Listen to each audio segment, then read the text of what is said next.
All right, welcome everybody to our week 2 lecture presentation. This week we're going to be talking about characters and how they work in stories and just look at some different terms. So hopefully this can help you out with the discussion this week and just getting to know the stories. So what is a character? I'm sure that we've heard this term a lot growing up and in school for years and years, so it is pretty basic. So a character is an imagined person who inhabits a story. So the people, I guess it could be animals, whoever is personified in the story that is the ones being portrayed.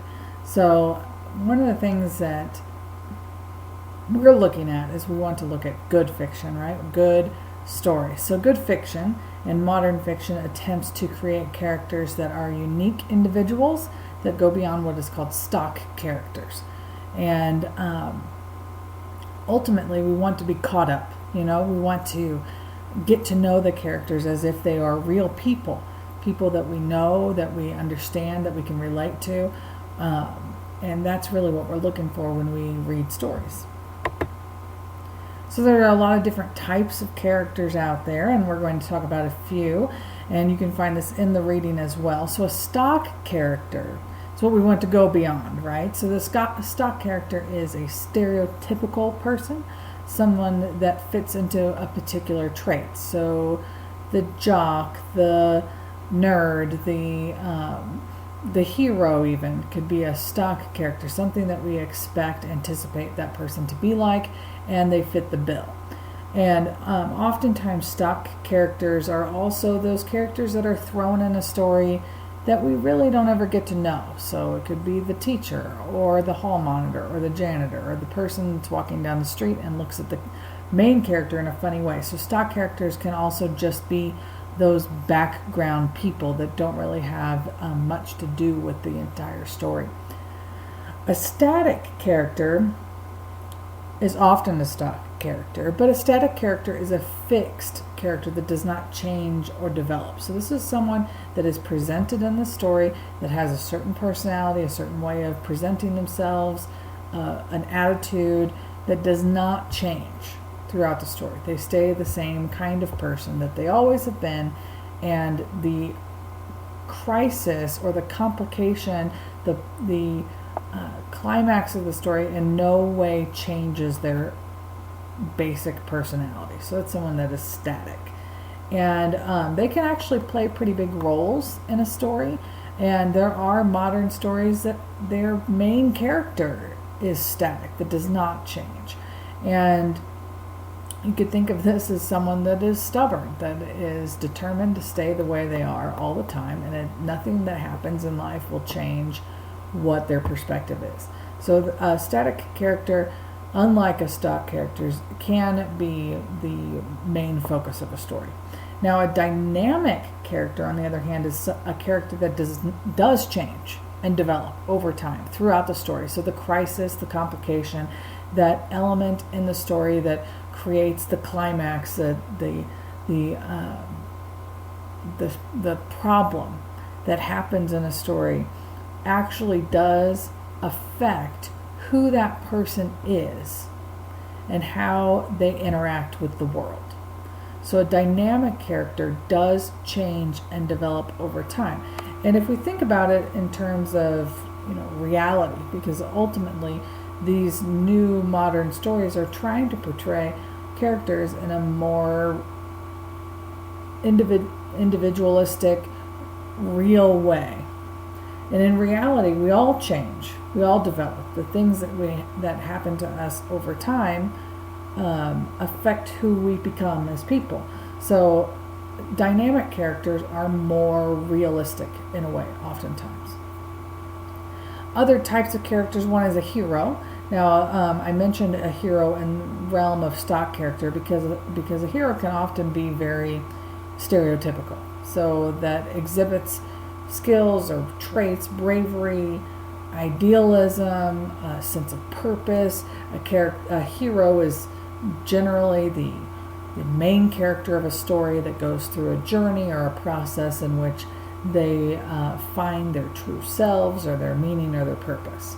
And a hero is a very traditional role in storytelling. This can go way back into Greek mythology, where we have the traditional heroes. We have Hercules, and we have Oedipus, and all those very well-known historical heroes. And throughout time and literature, you will see these hero characters. It could be, characters in terms of Beowulf, Shakespeare, Chaucer. They all have these hero characters in a way. Chaucer's a little more progressive though, and they exhibit the skills and the traits that you would expect from a hero, the one that's going to save the day. Now, in modern fiction and in some older fiction as well, we see a character that's called the anti-hero. So this is often a protagonist. So the protagonist is the main character of a story, the one that is having the action done to the person. And an anti-hero is a protagonist, just like a hero would be, but it's an ordinary person, a run-of-the-mill civilian. So this is the person that's taking on the main role in the story, but that person is not a typical hero, does not exhibit skills or bravery or idealism, maybe even not knowing their own purpose or sense of purpose. Maybe they develop a sense of purpose throughout the story.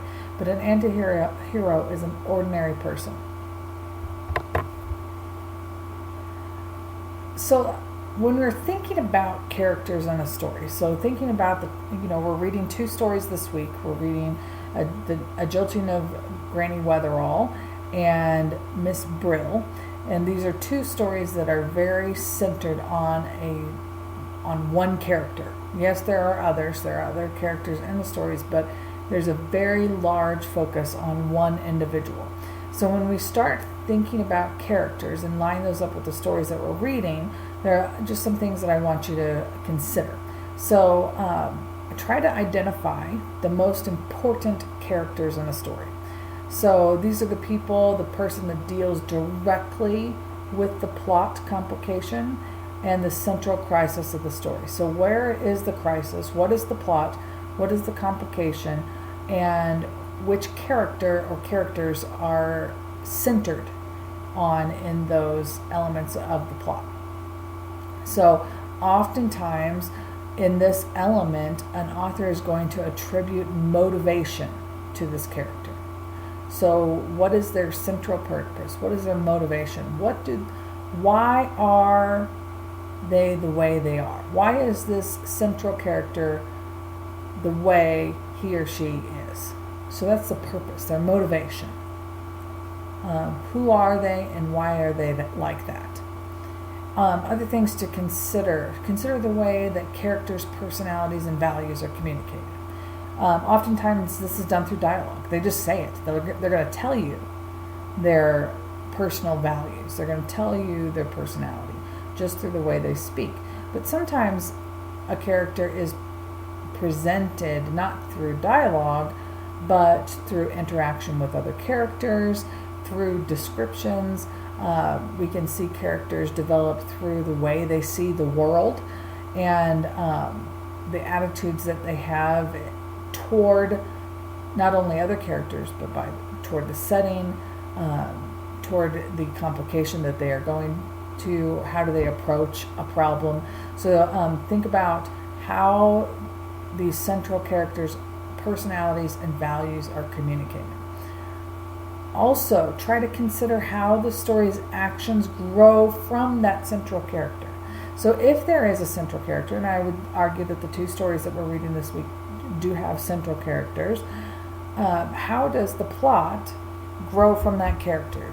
How does that character's life and presentation of that character influence the way a plot construct is developing? Also consider, I mentioned this before, but consider the interactions between characters. So how How do they relate to one another? How do these relations affect the overall motivation or message or theme to the story? Who are the dynamic characters in the story? Who are the static characters? And how do these types of characters, these dynamic characters, how do their development affect the plot? How do the static characters and the dynamic characters affect your perception of the story? So ultimately, we're looking at characters in terms of how do these people interact with the plot, what point of view are they taking, and what is the author trying to say? What is the point of the story? And how do those characters help you understand that point? Other things to consider this week. So this week, the stories that we're reading are from 1922 and 1930. And keep in mind that our class focus is on these stories that are based in the civil rights era from 1919 to 1970-ish. And how do they fit in their time frame? Remember, we're all asking the question, why do we study literature? How does literature develop from a time period, and how can that ultimately affect us as human beings, right? So looking at our class focus, let's look at these stories in the sense of how they fit. Okay, so the years of 1919 to 1970, and especially the earlier years in that era, are often classified as modernist literature. So the modernist literature, in a broad sense, it reflects a time of breaking from traditions. So before modernism, we have the Victorian era. And if you're thinking about what is the Victorian era, this is basically when Queen Victoria was Queen of England. But the Victorian era is really classified. I like to think of it in terms of an image. So I like to think of women wearing corsets. So you see those, stories of women with the really tight, and pictures of women really tight corsets, and they sit in their house and do embroidery and really can't do anything else because they're constricted in this corset. So the Victorian era is kind of like that. It's like a constriction of personality, of what people can do. It's very traditional, often considered a very religious time period, and people had their set roles that they played, and they really weren't allowed to break out of those roles. Women did this, men did this, servants did this. There wasn't really any flux between can you move from a lower class to a higher class, because people were pretty stuck. And so the Victorian era was very much set in traditions, and the literature reflected that. So the modernist literature is a reflection of a time of breaking from those traditions. So here we have the modern era of advanced technology. We have electricity, we have cars. World War I happens, so we have a broader sense of the world connectedness, and women are going to work, or women are having to take care of the home and country because men are off to war. And how does that affect the overall personality and presentation of what people are doing at that time?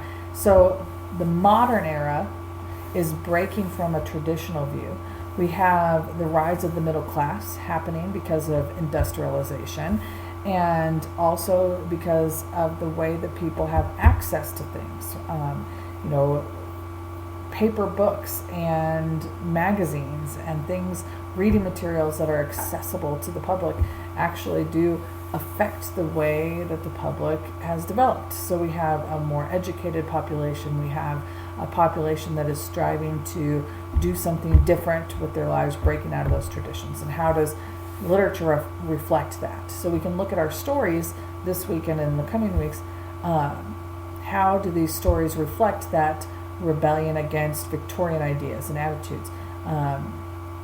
one of the ways they do that, instead of having traditional stories with traditional heroes and a nice happy ending that everything comes together, literature instead is breaking from that tradition and creating more realistic, flawed narrators, more realistic time periods in their short stories. This is kind of the rise of the short story, and just trying to portray life as it is, and oftentimes in an idealistic way in which we are inciting change in some way. And that's very common in this type of literature. This is also an era that is related to great change and shocking situations. You know, the World War I was shocking. It was something different that had not happened. There's big technology booms and industrialization. So this is where the everyday man was gaining momentum, and the rise of the middle class is continuing. And then, of course, we see, our focus, which is the civil rights era, moving forward. So this is the rise of women and minorities and their rights in the country and their voice being heard. So hopefully that has helped you a little bit with understanding characters, and as you go and to look at A Jilting of Granny Weatherall and Miss Brill, we can look at this idea of breaking from tradition, this idea of moving from a Victorian time frame to a more modern time frame. Things to expect for this week. Remember to read page 83 to 120 in a literature and introduction to fiction, poetry, drama, and writing. Keep in mind you do not have to read all of the short stories, just the 2 that are mentioned in the discussion board, but you do need to respond to all of the discussion board questions for both stories, and then respond to at least 3 classmates throughout the week. You are watching week 2 lecture presentation, so good job. You've accomplished one goal. And then we do have a quiz this week, which it will be posted by no later than Thursday, and have availability through the weekend. And this will be over the terms from fiction point of view and characters. So if you do have any questions or concerns, please let me know. You're always welcome to give me a call, shoot me a text, or send me an email. Otherwise, we will see you in class. So thank you so much. Bye-bye.